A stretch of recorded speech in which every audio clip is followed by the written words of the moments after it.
Aerith sat below Voron Station like a gray stone wrapped in cloud. The station crew had been there for 4 months cataloging gas readings from the planet above it. Nobody had looked at Aerith much. The early survey probes sent down years ago had mostly gone silent. One came back. Its footage lasted 17 seconds. Trees, a blur, then nothing. That footage had never been officially explained. The beacon was coming from a crashed survey shuttle. 3 crew had gone down 2 days ago for a surface soil sample run. Standard work. They were supposed to be back in 6 hours. Coordinator Vesa pulled the signal data and read it twice. She was Ythrani tall, fur-armed, with soft bioluminescent lines running down her neck that went pale when she was stressed. Right now they were almost white. She called the crew together. There were 9 people on Voron Station. 7 of them were Ythrani or Alhuri. 2 were human. Ward sat near the back of the briefing room with a cup of water and said nothing while Vesa laid out the situation. Beside him, Nara watched the sensor map and made small notes. Drift, the station medic, was Alhuri compact, hard-shelled, with 4 eyes that could each move independently. All 4 were pointed at the map. None of them were blinking. Vesa finished the briefing and asked for a volunteer to take a single-seat drop pod to the surface, locate the shuttle, and extract any survivors. Silence. The Ythrani crew looked at each other. Drift looked at the floor. Nobody spoke for a long moment. Then Ward raised his hand. Vesa looked at him. Ward. I'll go. Drift turned 2 of their 4 eyes toward him. You have seen the probe footage. Yes, Ward said. Then you understand what we think is down there.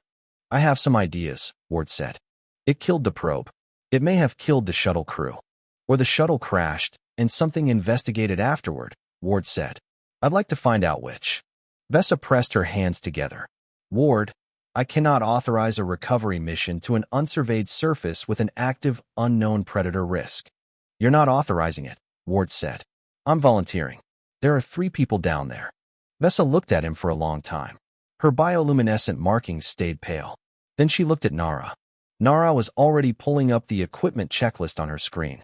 He needs a field kit, a medical pack, and the long-range relay antenna, so we keep signal contact. She glanced at Ward.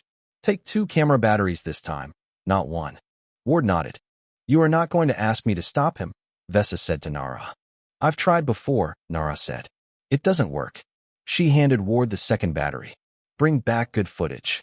Drift watched Ward begin packing with the quiet efficiency of someone who had done this before. They pulled Nara aside near the door. He understands what the probe footage showed, Drift said quietly. Yes, Nara said. And he is still going. Yes. Drift processed this for a moment. Is that bravery, or is something wrong with him? Nara almost smiled. We've had that argument. We never fully settle it. Ward sealed his pack, checked his recording rig, and removed the lens cap. He walked to the drop pod bay without hurrying. The rest of the crew followed him to the bay door the way people follow something they cannot quite look away from. Vesa stopped him at the door. You will maintain contact every 30 minutes. Every 20, Ward said. I know you'll worry. I do not worry, Vesa said. Her markings were still white. Ward stepped into the pod. The hatch sealed. The bay doors opened and gray cloud filled the gap where the stars had been. The pod dropped. The crew stood at the bay window and watched it fall until the clouds took it. Drift said. He checked the lens cap on his camera before he got in. Nobody answered. On her screen, Nara watched Ward's biometric feed initialize. Heart rate steady, breathing normal. She turned the screen slightly so the others could see it. Vesa stared at the numbers for a moment, then back at the cloud layer. What is he, she said. Not rudely. Genuinely. A xenobiologist, Nara said. He likes things he hasn't seen before. Below the station, the drop pod punched through the cloud layer and disappeared into the gray dark of Aerith. Ward's voice came through the relay, calm and clear, surface in 4 minutes. Beacon is northwest of landing zone. I'm already getting some interesting readings. A brief pause. Tell Drift I'll be fine. Drift heard it from across the bay. All 4 of their eyes moved toward the speaker. He cannot know that, Drift said. No, Nara agreed. But he believes it. That's mostly the same thing with him. The cloud layer sealed over the hole the pod had made, and Aerith looked exactly as it had before. Gray, quiet, and completely uninterested in being understood. The first thing Ward noticed when he stepped out of the pod was that nothing was making any sound. Not the wind, not insects, not birds or anything that worked like birds. Aerith's canopy was tall and pale, the trees running 40 meters straight up before they branched.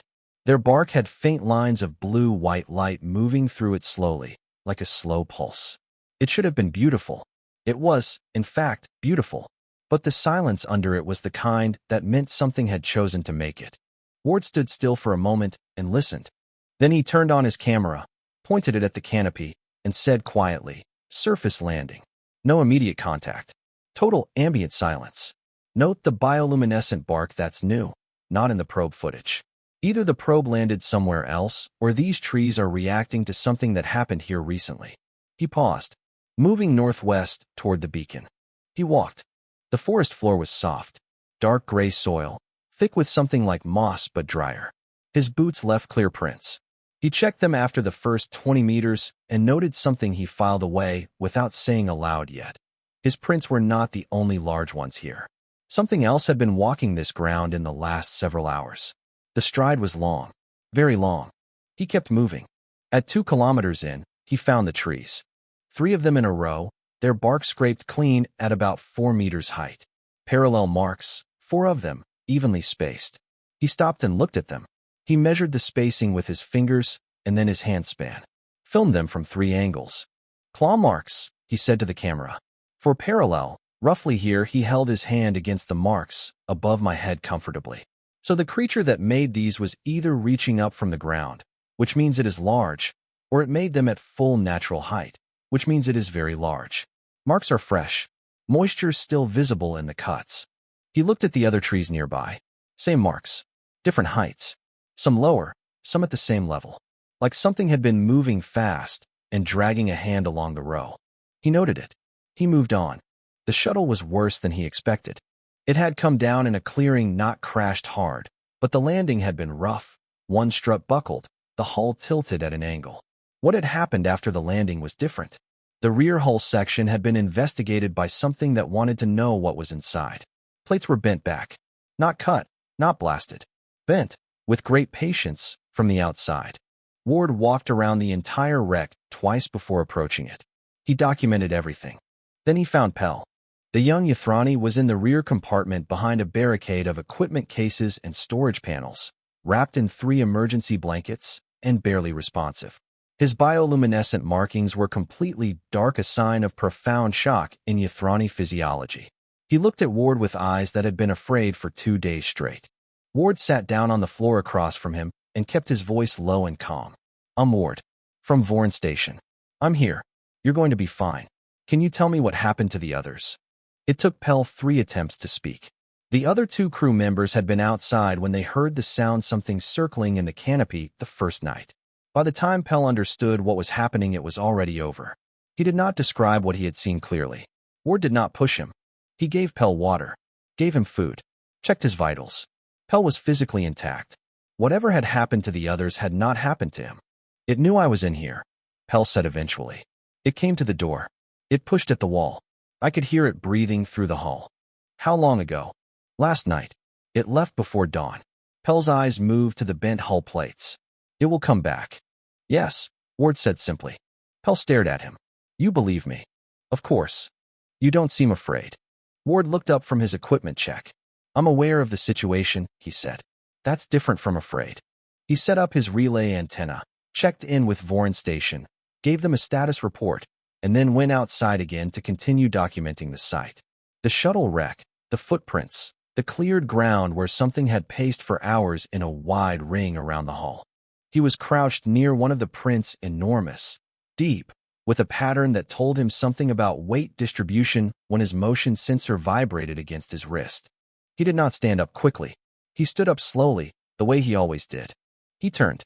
At the tree lean, 40 meters away, something was standing perfectly still between 2 pale trunks and watching him. It was big, much bigger than the prints had suggested. It had not made a sound getting there. Ward looked at it. It looked at him. He raised his camera slowly, framed the shot, and pressed record. "There you are," he said softly. Not a challenge. Not a greeting, exactly. Just the sound of someone who had been hoping to find something and found it. The creature did not move. Ward did not move. Behind him in the wrecked shuttle, Pell pressed himself into the corner of his barricade and made no sound at all. The crew of Voron Station had access to Ward's suit biometrics in real time. Heart rate, breathing, cortisol, blood pressure, skin conductance, everything a human body did under stress was visible on Drift's medical screen up in the station. They had been watching the numbers for 2 hours. Drift called Vesa over and pointed at the screen. Vesa looked. Then she looked again. Is the sensor damaged? She said. I ran a diagnostic, Drift said. 3 times. The numbers were calm. Not calm like someone resting. Calm like someone doing a task they found interesting. Ward's heart rate had gone up slightly when his motion sensor triggered. It had come back down within 90 seconds. Since then it had not moved. He is 40 meters from an unknown apex predator, Vesa said. Yes, Drift said. And his cortisol is at baseline. Below baseline, technically, Drift said. He is more relaxed than he was in the pod. Nara, from across the room, he does this. It's not a malfunction. On the surface, Ward had set his camera on a folding tripod aimed at the tree line and walked back to sit in the open ground between the shuttle and the trees. He had opened a ration pack and begun eating. He was eating. The creature had not moved. He had not moved. They had been watching each other for 2 hours in the gray light of Aretha's afternoon, and Ward was eating a ration bar with the unhurried manner of a man on a lunch break. He spoke to the camera between bites. Not loudly, just recording. It reacts to fear. The shuttle crew were afraid when they landed, something about the silence, the strangeness of the place. They were on edge. Prey behavior signals, fast movement, erratic direction changes, vocalizations, group clustering. All of that reads as prey. He looked at the treeline calmly. I'm trying something different. Low movement, open posture, direct eye contact in short intervals without holding too long. Not challenging it. Not hiding from it. Just being present like I have a right to be here. He ate another bite. It's still there. It hasn't moved toward me or away. I think it's confused. I don't think it's used to that. In the station, Drift had stopped watching the biometric screen and was watching the camera feed instead. The creature was visible only as a shape between the trees, a suggestion of mass and stillness that was larger than anything it should have been in a forest that size. Vesa had forwarded the camera feed to the Galactic Survey Authority 6 hours ago, as a precaution. She had received 4 responses already asking if the footage was real. At the 3-hour mark, the creature charged. It came out of the treeline fast, genuinely fast, the kind of speed that belonged to a body much smaller than its actual size, and crossed 30 meters in roughly 2 seconds before stopping 8 meters from Ward. Ward did not move. He did not raise a weapon. He did not stand up. He did not lean back. He sat where he was with the ration pack in his hands and looked at the creature with the same steady attention he had been giving it all afternoon. The creature was enormous up close. Its head was wide and low. Its eyes were pale and set wide apart, built for tracking movement in low light. It was built for everything to run from it. Nothing was running. It stood there breathing hard, looking at this small thing that had not run. Then it turned and walked back to the treeline. Ward let out a slow breath and made a short note in the camera audio. First approach. Non-contact. It stopped at 8 meters. I believe the charge was a test. Expecting flight response. Did not receive one. He paused. Heart rate went to about 90 during the approach. Back down now. I want to be honest about that for the record. Drift heard that last line and sat back in their chair. Nara was leaning against the wall near the window, her arms folded, watching the feed. She had said nothing for 2 hours. Drift looked at her. His heart rate went to 90. Yes. That means he was afraid. Of course he was afraid, Nara said. It charged him. But he did not move. No. Drift thought about this for a long time. Outside the station window, Aerith hung in the dark, gray and silent. Why? Drift finally said. Nara thought about how to answer that honestly. He decided a long time ago that fear was information, she said. Not instruction. His body told him there was danger. He already knew there was danger. That wasn't new information. She watched the feed. Ward had gone back to eating. So he just kept going. A second charge came at hour 5. 8 meters again. Ward did not move. After that the creature sat at the treeline. By hour 8, when Aretha's long dusk finally started to gray the sky, the creature and Ward were simply sharing the clearing. Not close. Not friendly, but sharing it the way two things share a space when neither is running. Pell looked out through a crack in the barricade and watched Ward sitting cross-legged on the ground with his camera running, looking at a creature that had terrified him to silence for 2 full days. Pell did not fully understand what he was seeing, but he stayed at the crack and watched. 16 research institutions had requested access to the footage by the time Ward woke up on his second morning on Aerith. Vesa had spent most of the night managing the relay traffic. The Galactic Survey Authority had already designated Ward's recordings as a Tier 1 document, a classification given to first contact material of significant scientific weight. She had told Ward this during his morning check-in.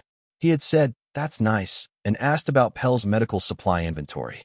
On the surface, Pell was doing better. Not well. 2 days of terror did not dissolve overnight, but he was eating, he was talking, and he had moved out from behind the barricade to sit near the shuttle's open hatch. He watched Ward move around the camp with the careful attention of someone learning a new language. Ward went about his work openly and without hurry.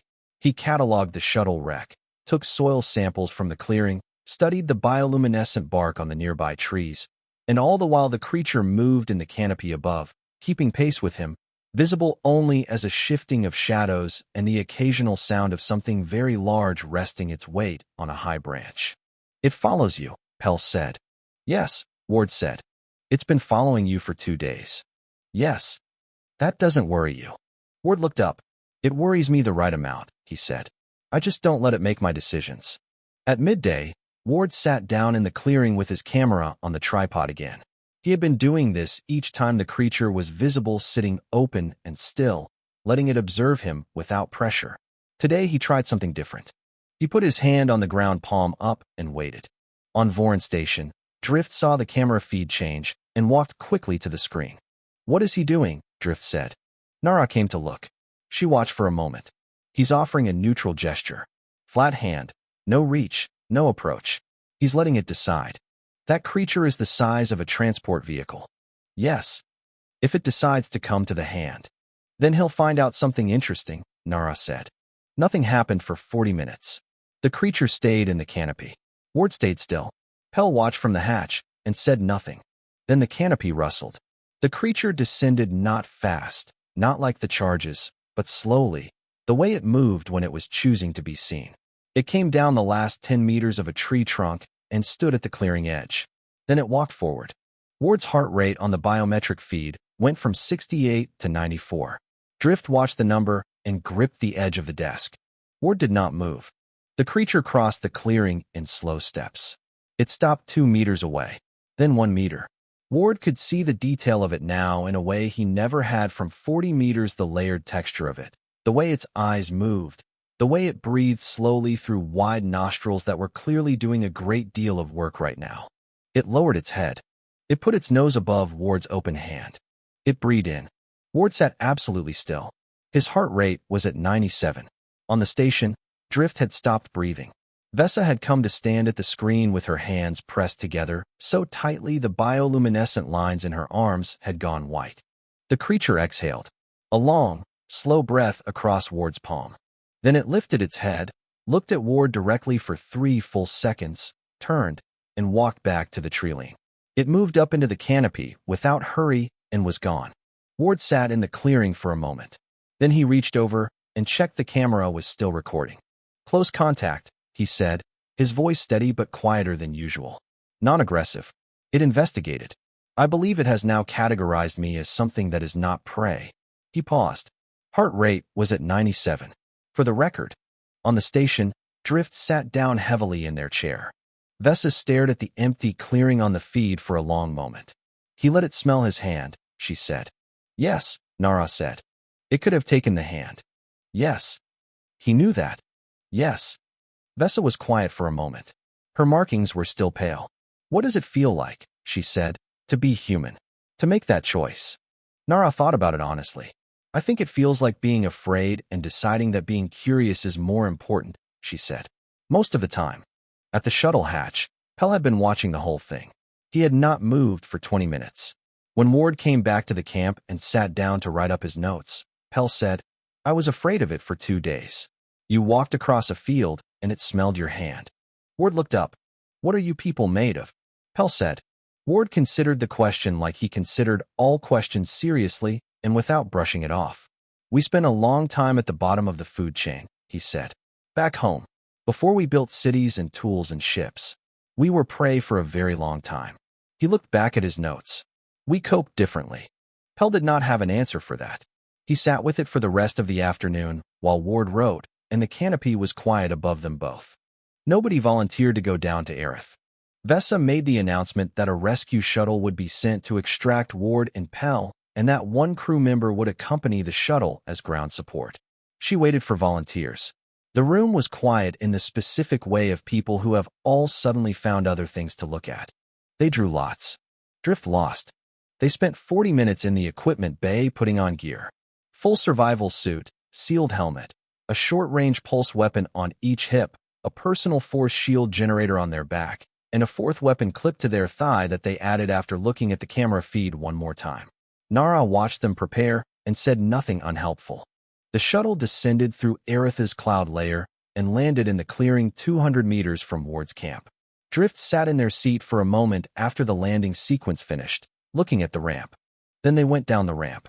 Ward was standing at the camp waving with the mild friendliness of someone greeting a colleague arriving slightly late to a meeting. Behind him, Pell was on his feet, visibly relieved. Drift stepped off the ramp and scanned every direction twice. Their four eyes moved independently, covering the full canopy, the trailing, the clearing edges. Nothing visible. Then they saw it. The creature was in the mid-distance, maybe 60 meters, at the canopy edge. It was not hiding. It was simply watching, looking at the new thing that had come out of the shuttle. Drift's suit systems registered an immediate stress response. Their body knew what it was looking at before their mind did. Ward walked toward them at an unhurried pace. It's been there about an hour, he said. It won't charge if you move calmly. Don't run. Don't raise the weapons. Just walk with me. Drift looked at him. You are certain. Fairly certain. Fairly, Drift repeated. Mostly certain, Ward said. Let's go. They walked together across the clearing to the shuttle wreck.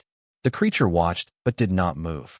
Drift kept all four eyes in motion, rotating between the creature, the canopy, the trailing, and the ground.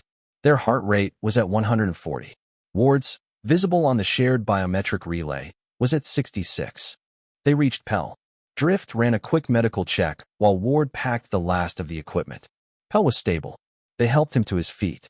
The three of them started the walk back to the rescue shuttle. The creature moved. Not toward them parallel, through the canopy, keeping pace.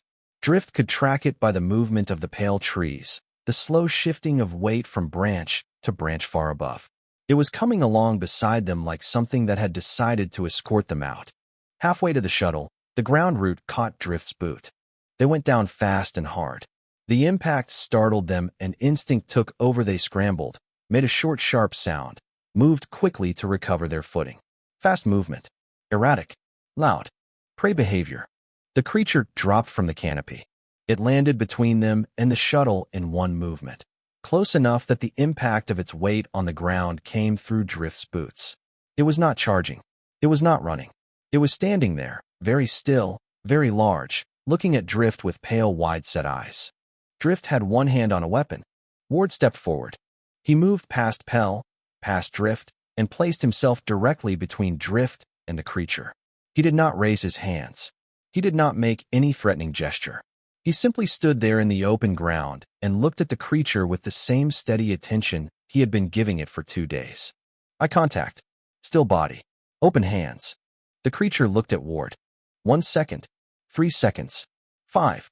The creature made a sound, a single low exhalation, deep enough to feel in the chest cavity. Then it stepped aside. Not retreating. Not fleeing. Just stepping out of the way. Ward turned, walked back to Drift, and said quietly, "Can you walk?" Drift got up. "Yes." "Good. Keep moving." They walked to the shuttle. Ward last, unhurried. He looked back once at the creature standing in the clearing behind them. It watched them go. When the shuttle ramp closed, Drift sat down on the bench and stared at the floor for a long time. Then, "Are all humans like you?" Ward stowed the last piece of equipment and sat across from them. "No," he said. "Some of them are braver than me." Drift looked at him. "That was not bravery. That was practice," Ward said. "Bravery is when you're new to it and you do it anyway." I've been doing this a long time. The shuttle lifted. Below through the viewport, the clearing was visible for a moment before the cloud layer swallowed it. In the middle of the clearing, a dark shape stood still and watched them rise until the gray closed in between. Drift watched until it disappeared. I had 4 weapons, they said quietly. I know, Ward said. I would have used them. I know. They would not have been enough. Ward said nothing. He looked out the viewport at the clouds and said nothing at all, because there was nothing to say that the silence did not already cover. 3 weeks after the shuttle returned to Voron Station, Ward was still filling out forms. The Galactic Survey Authority required a Tier 1 first contact submission to be accompanied by 42 separate documentation files. Ward had completed 38 of them. He worked on them in the evenings at a small desk near the observation window, and Aerith hung below in the dark while he typed, gray and quiet, and not thinking about him at all. The recordings had gone everywhere. Research bodies across 7 institutions had reviewed the footage. 2 independent ethics boards had convened to discuss whether Ward's methods constituted reckless endangerment or a new category of field practice that did not yet have a name.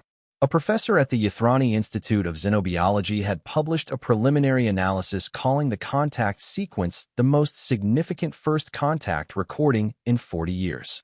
She had footnoted it with a personal note that read, "The observer's biometric data is available in the appendix. I recommend reviewing it before drawing conclusions about the human state of mind. It is instructive." The creature had been officially catalogued. Ward, as primary observer, had been asked to propose a name. He had written, Aerith Apex. The naming board had waited for something more scientific or descriptive. Ward had submitted the same 2 words again. They accepted it. Pell had returned to his home institution for full recovery. Before leaving, he had given Vesa a written account of his 2 days in the wrecked shuttle. It was now part of the official record. In it, he wrote, "I believed I was going to die, and I was more afraid than I had ever been. Then a human sat in the open ground and ate his food, and everything I thought I understood about fear had to be reconsidered." He had also written, "He was not without fear. I asked him directly later, and he confirmed it. He was afraid. He chose to be curious anyway. I have been thinking about that every day since I came home, and I do not think I will stop thinking about it." Vesa wrote her incident report in her official capacity. It read in part, Field Specialist Ward operated in full violation of the Galactic Survey Authority's Uncharted Surface Protocol, the First Contact Precautionary Standards, and the general principle of survival that governs all documented spacefaring species. His methods are not reproducible by standard crew. His methods, however, worked. This office recommends a formal commendation and a request that the Survey Authority consider developing a human-specific contact protocol framework before sending another human to a situation like this without written guidelines for everyone else on the station. She had also written, in a section not required by any form, "I watched his biometric feed for 8 hours. I have been a station coordinator for 11 years. I have never seen anything like it." Drift found Ward in the observation bay on the evening of the 22nd day. He was sitting near the window looking at Aerith, not working on forms for once, just sitting. "What are you thinking?" Drift said. Ward was quiet for a moment. "I want to go back," he said. Drift sat down in the next chair. Outside, Aerith turned slowly in the dark. "I will come with you," Drift said. Ward looked at them. "Slowly," Drift said. "And I carry a weapon." "You can carry a weapon," Ward said. "2 weapons. Fine." Drift looked at Aerith for a moment. "It stepped aside," they said. "When you stood in front of it. It stepped aside." "Yes. I have been thinking about why." "Any conclusions?" "Not fully," Drift said. "But I think it stepped aside because you were the first thing it had ever met that it could not understand. And that confused it more than it frightened it." They paused. "I think I understand something about that now." Ward said nothing. He looked at the gray moon below and thought about pale trees and deep prints in dark soil and a creature that had never needed to step aside for anything before.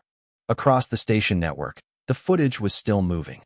Species after species watching the same clip. The creature in the clearing, enormous and old and feared. And a small human, sitting cross-legged, hand flat on the ground, waiting. Nobody asked how Ward did it. The footage made the method clear enough. The question that kept researchers up at night was simpler and stranger. Why wasn't he afraid? And the answer buried in 17 hours of quiet biometric data, in Pell's written account, in Drift's own words, was the one the galaxy was still sitting with. He was afraid. He just didn't think that was a reason to stop.